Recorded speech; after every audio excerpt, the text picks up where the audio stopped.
Bien, entremos de lleno en esto.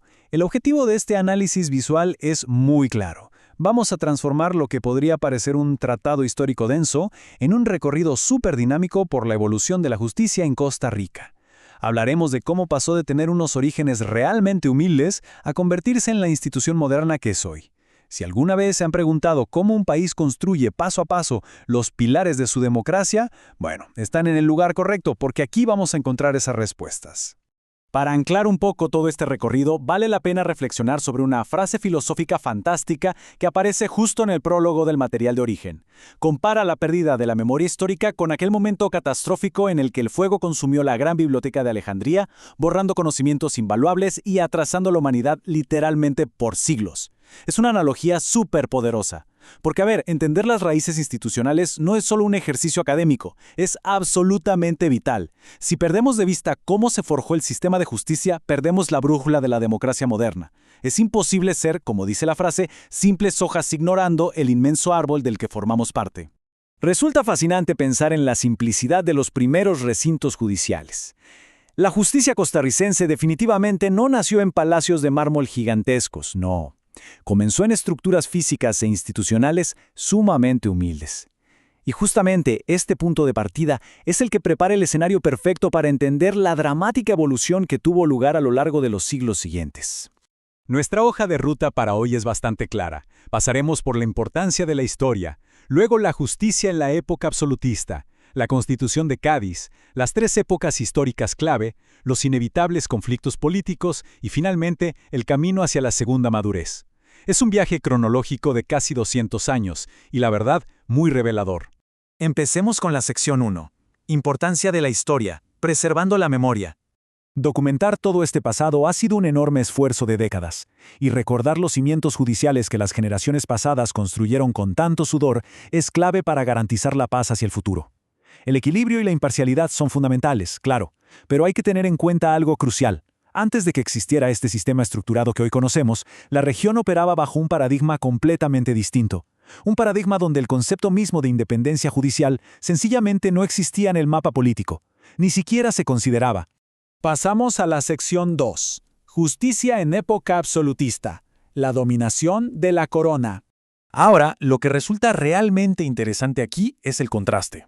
En los tiempos de la corona española, el rey concentraba absolutamente todo el poder. La idea de tener poderes separados era inimaginable. Es más, contradecía por completo al Estado absolutista.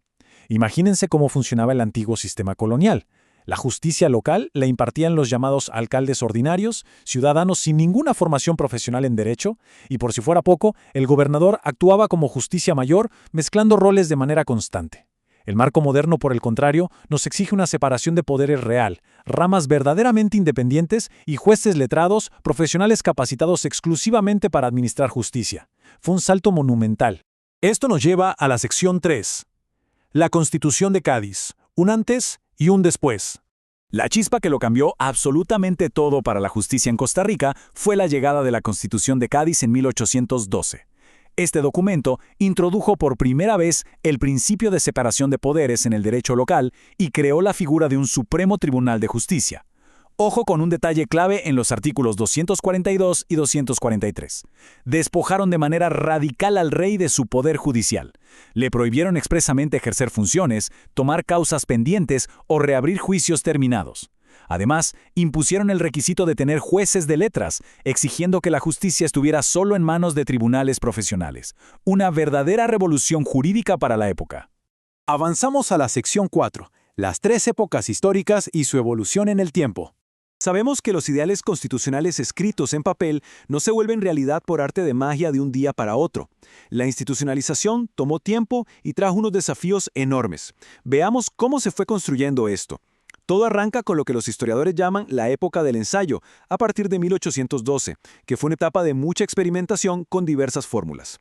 Luego pasamos a la primera madurez, alrededor de 1871, donde el sistema empieza por fin a encontrar su forma y a estabilizarse. Finalmente llegamos a la segunda madurez, a partir de 1949, que marca el inicio de la era contemporánea de los tribunales costarricenses.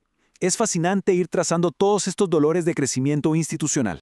Vamos a la sección 5. Hitos y conflictos políticos defendiendo la justicia. Y bueno, hablando de dolores de crecimiento, hay que decir que este viaje estuvo lejos, muy lejos de ser pacífico. La independencia judicial tuvo que ser protegida ferozmente frente a un drama político bastante intenso. A lo largo del siglo XIX y principios del XX, la Corte sobrevivió a múltiples golpes militares. Hablamos de los años 1838, 1868, 1876 y 1917. Hubo protestas cívicas monumentales como la renuncia del entonces presidente de la Corte, Ricardo Jiménez Soreamuno, en 1882, justo en protesta por la disolución del Congreso.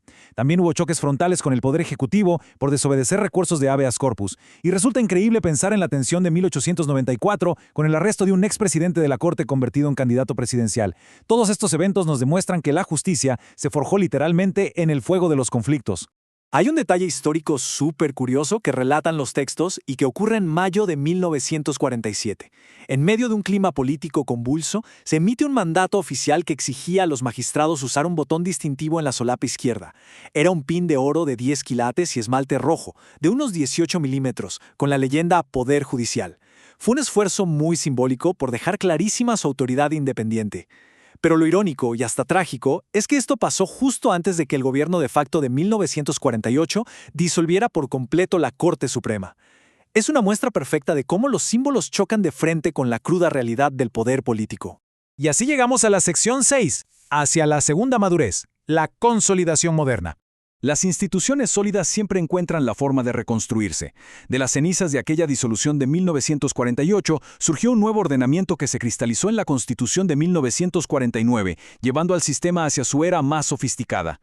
Pero el punto crucial de todo esto, el verdadero hito transformador, son las reformas de 1989. Ese año marcó la creación de la Sala Constitucional, un órgano especializado encargado de resolver vetos, conflictos entre poderes y recursos de amparo y de habeas corpus. Con una composición de 7 magistrados propietarios y 12 suplentes, esta reforma en específico cimentó a la Corte no solo como un tribunal de apelaciones, sino como el máximo y más activo defensor de los principios democráticos y la paz social del país.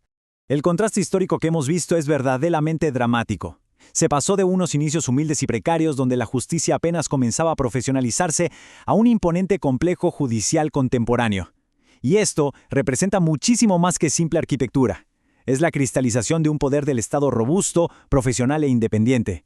Un sistema consolidado que ya no se doblega ante los mandatos de una monarquía absoluta ni retrocede ante las presiones políticas.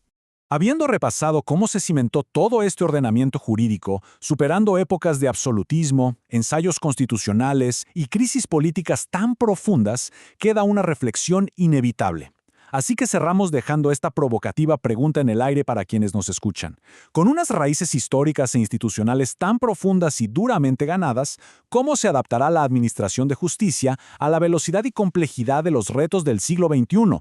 La historia nos demuestra que la evolución nunca se detiene. Muchas gracias por acompañarnos en este profundo análisis.